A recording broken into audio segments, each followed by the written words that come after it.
Aralash kasrlar haqida siz bilgan va bilmagan ma'lumotlar. Aralash kasrlarni qo'shishning ikki xil usuli bor. Birinchi usulni boshlaymiz. Birinchi usulda aralash kasrimizni buni noto'g'ri kasrga aylantirib olamiz.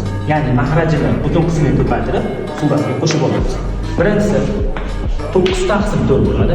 Ikkinchisini ham shuni qilsak 19 taqsim 6 bo'ladi. Endi ikkalasiga umumiy mahraj berib olamiz. Umumiy mahrajimiz 12 bo'ladi. 4 bilan 6 ga bo'linadigan son. 12 ni 4 ga bo'lamiz, 3 chiqadi. 12 ni 6 ga bo'lsak 2 bo'ladi. Endi 3 ni 9 ga ko'paytiramiz, 27 plus 2 ni 19 ga ko'paytiramiz, 38. Bu yerda qo'shib olsak 65 taqsim 12 bo'ladi. Endi buni butun qismga aylantirib qo'ysak 5 butun 12 dan 5 bo'ladi. Endi ikkinchi usulni ko'rib chiqamiz. Ikkinchi usulda juda ham oson usul. Bunda butun qismlarni alohida qo'shib olamiz. 2 plus 3 kasr qismlarni alohida qo'shib olamiz va o'rtaga qo'shib amalni beramiz.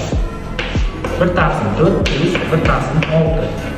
Butun qismni qo'shadigan bo'lsak 5 plus kasr qismiga umumiy mahraj beradigan bo'lsak 12. 12 ni 4 ga bo'lsak 3, 12 ni 6 ga bo'lsak 2. Ya'ni suratdan qo'shib oladigan bo'lsak 5 bo'ladi. Bu yerda buning javobi 5 butun 5 taqsim 12 bo'ladi. Buni qo'shib qilsanglar ham xuddi shunaqa 65 taqsim 12 bo'ladi va noto'g'ri butun qismni kasrga aylantirganimizda xuddi shunday javob bo'ladi. Agar sizda ham shunga o'xshash savollar bo'ladigan bo'lsa, kommentariyada savolingizni kutib qolaman.